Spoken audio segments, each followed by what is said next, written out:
నా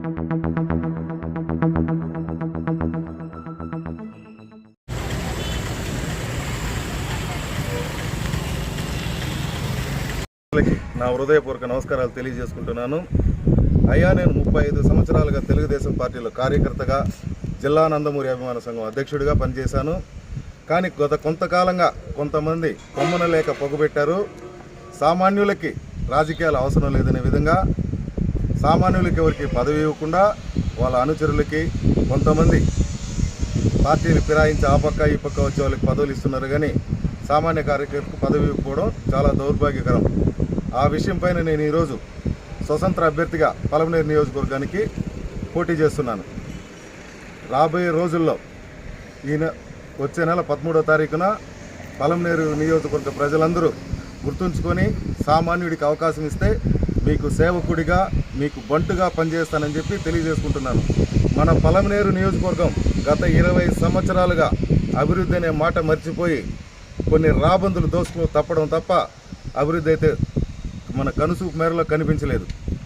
మన పలమనేరుకి భగవంతుడు ఇచ్చిన వరం ప్రకృతి ఎన్నో ప్రసాదించింది. 4 జాతీయ రహదారులు, 80 కిలోమీటర్ల మేర దట్టమైన అరణ్యం, ఒక టూరిజం స్పాట్ కానీ, ఒక వాటర్ ప్రాజెక్ట్ కానీ, ఒక ఇండస్ట్రియల్ కానీ ఏది నోసుకోకపోవడం మన పలమనేరు దౌర్భాగ్యం.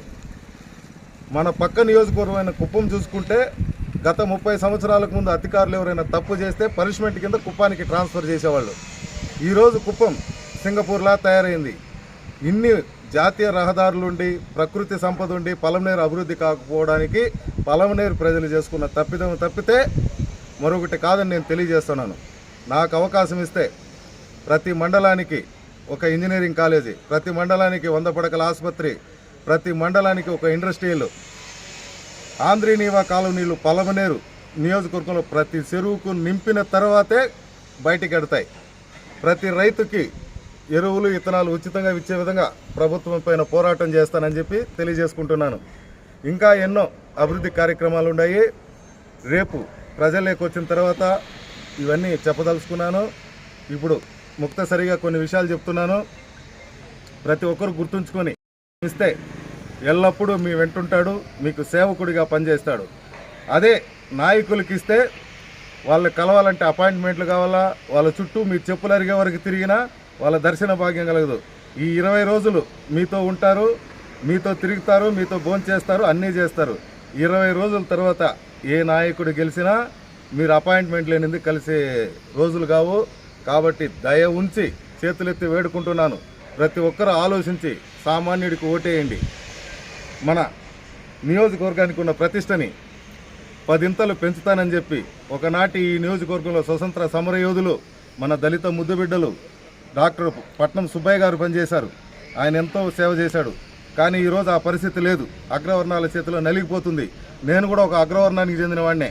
అయినా సామాన్యుడిగా ఆలోచించి చెప్తున్నాను, ఇలాంటి రాజకీయాలు వద్దు. నీచమైన రాజకీయాలు నడుస్తున్నాయి. ఈ రాజకీయాలకు స్వస్తి చెప్పి విలువలతో కూడిన రాజకీయాలు చేయాలని చెప్పి కోరుకుంటున్నాను. ప్రతి ఒక్క ఓటరు ఓటేసే ముందు ఆలోచించి అభివృద్ధి కావాలా, దోసుకుపోయే నాయకులు కావాలా తెలుసుకొని ఒక సామాన్యుడికి సేవ చేసే అవకాశం ఇస్తారని మరొకసారి చేతులెత్తి వేడుకుంటున్నాను. వికోట లెక్కలపూడి దామోదర్ నాయుడు, వికోట. గత 35 సంవత్సరాలుగా ఎన్నో సేవా కార్యక్రమాలు చేశాను. ప్రజలతోనే నేనున్నాను. కాబట్టి ప్రజలు దయ ఉంచి నాకు ఒక అవకాశం ఇస్తారని చేతులెత్తి వేడుకుంటున్నాను.